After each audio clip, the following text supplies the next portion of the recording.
We're going to go to Jimmy Turner now at the Dallas Arboretum. You can see that I like the look of grasses. This is Mondo grass, which is a wannabe grass. It's a fake. It's actually in the lily family. Jimmy's going to show us some true ornamental grasses. I think you'll enjoy it. Jimmy Turner, Dallas Arboretum. Hi, I'm Jimmy Turner, Senior Director of Gardens for the Dallas Arboretum. And today we're going to take a tour around the gardens. I'm going to show you some of my favorite ornamental grasses for Texas.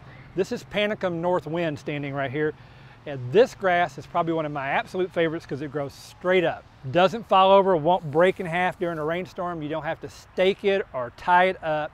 In the fall, it'll be crowned with a cloud of white to cream colored flowers. The foliage will turn a bright yellow before it goes dormant for the winter. I actually like to leave the foliage up through the winter because it looks like kind of a dried flower arrangement in the perennial border. First thing in spring, as soon as you see new foliage, cut it off the ground, but always this deep, bright green all summer long. This is Pinaceum purpureum prince grass, better known as elephant grass or Napier grass. This particular one will get about 6 foot tall with deep burgundy foliage. The hotter it gets, the redder the leaves get. Wonderful, wonderful plant. Doesn't need a lot of water, very drought tolerant. This cute little grass is Miscanthus sinensis gold bar. Miscanthus is usually known as Japanese feather grass. This is a bog grass. It does like water. Not all grasses want dry prairie soil. This one needs to be in a wet, moist spot in full sun. Only gets about 3 feet tall. Doesn't get too big or too far across.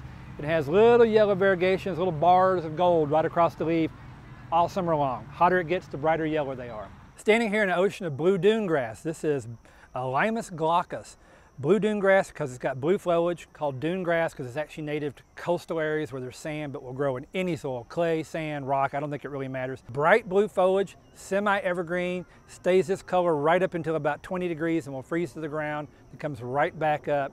But West Texas, South Texas, North or East, it doesn't matter. Great blue foliage for our state. Well, I hope I've inspired you to use a few grasses in your garden because you live in a prairie state, grasses really are one of the things you should go to first to do well in your garden. There's really not a bad one out there. Have any questions, come out and visit the Dallas Arboretum. You can see them all across the garden because we use them as the backbone of our perennial displays every day.